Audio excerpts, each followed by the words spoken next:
Hey guys, long time no see. Today I'm going to try to, talk kind of like I did about the Leica Q, but this time with the X100V. This camera I ended up borrowing off of a friend, just mainly to see if my wife would like it.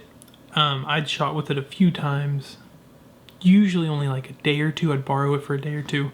My wife second shoots weddings for me. She's recently wanted to shoot more, kind of have a camera to carry around like I do, shoot some stuff when she's with her friends or when we're with family. And I thought, I can't buy another Leica. They're expensive. And so I thought about, what if we tried the X100V? I also thought about the Ricoh and some other cameras like that, but my friend actually happened to have an X100V he wasn't using. He was talking about selling it, and I just asked, hey, you care if I borrow it for a little bit, see if she likes it? If she does, maybe we'll end up buying it. He was totally up for it. I grabbed it. I've had it for maybe 2.5 months now, and I think she really likes it. I really like it, and I'm gonna go over why I really like it. Again, I'm not going to go into everything else everyone else has already said. Everything covering the sensor or the film simulations or whatever, not at least in that detail. More, I'm going to talk about like the Leica Q video, what I enjoy about it, how I use it for my everyday life in the past 2 months that I've had it, what I don't enjoy about it, and hopefully that resonates with you in some way. So for the past 2 months, I've had this on a strap across my body, and I've taken it to work. I've taken it to family events. I've taken it for walks. I've taken it for skates. I've taken it just about everywhere you could imagine. That's one thing I love about this that I talked about in the Q video, is that the Leica Q is small, it's compact, it's lightweight, and I can take it a lot of places, but that lens sticks out so much, it's hard. Like, I can literally pocket this if I needed to, and it's not as encumbering as the Leica Q would be. Another thing I really like about this, other than the portability, is the fact that it looks like a film camera. And to some, this is going to kind of come off rude, and I don't mean this like this. It looks like a cheap film camera to some people who don't know what a camera is. And that's not necessarily a bad thing, especially not in this case. I'm in a small town. If this looked like an expensive camera and I'm pointing it towards somebody on the street, the whole community knows I'm a creeper. Whereas this is just like, it looks like a point and shoot. It looks like a cheap camera that I'm just shooting random stuff. And it's like, whatever, This guy is just shooting photos, and they care a lot less about this camera. Carrying this camera around, I don't get asked as much, like, oh, is that a big expensive camera or something? No, typically is that a film camera? Basically, get away with a lot more.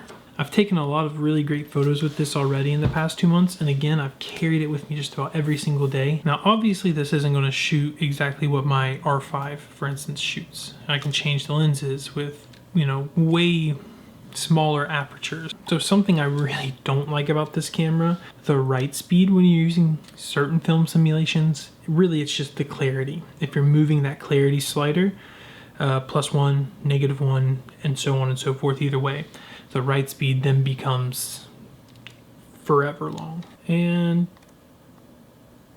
now, obviously, it's not the worst thing in the world, but if you're shooting something a little more fast moving or shooting something a little more high speed, you have to get a precise moment of something.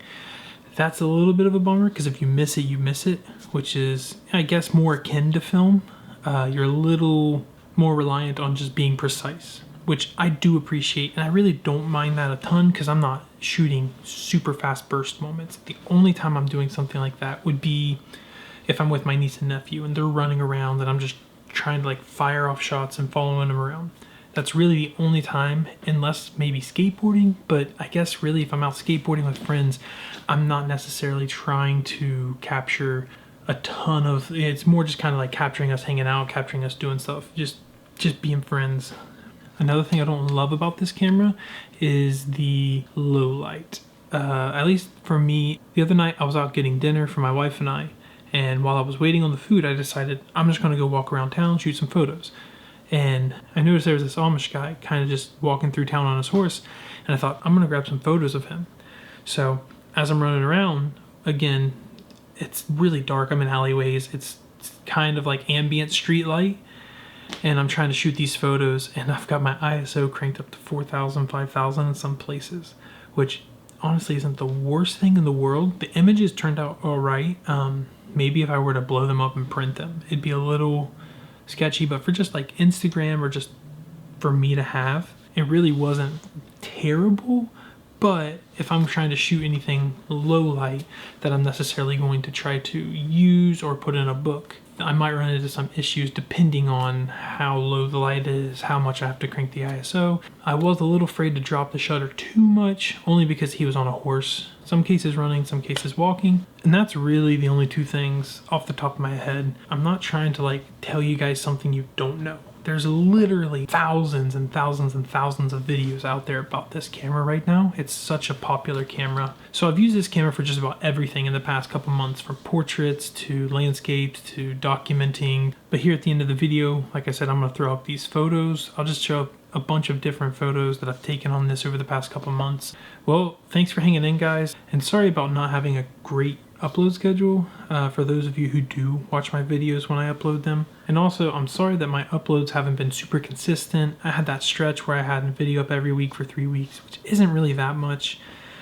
I just have a lot going on, especially this November, December, January. Normally that's my slow months, and I really thought that I'd have time to just put out a bulk of videos and do a bunch of fun stuff. But I actually picked up a lot.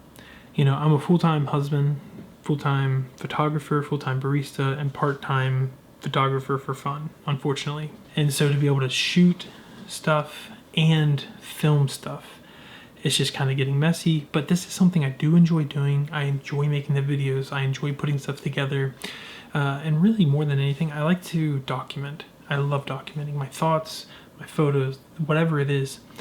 I just love to document. So, you know, I don't really know what this channel is going to be. So far, it's been mostly just, here's my photos. I'll tell you about my photos. Here's what I'm using, kind of stuff. All right, guys, I'm going to go ahead and sign off. I'm going to throw behind me the photos that I've taken with the X100V and let you guys see them and make decisions for yourself. Don't forget to like, subscribe, follow me on Instagram if you want to see more of my work. Thanks, guys. See ya.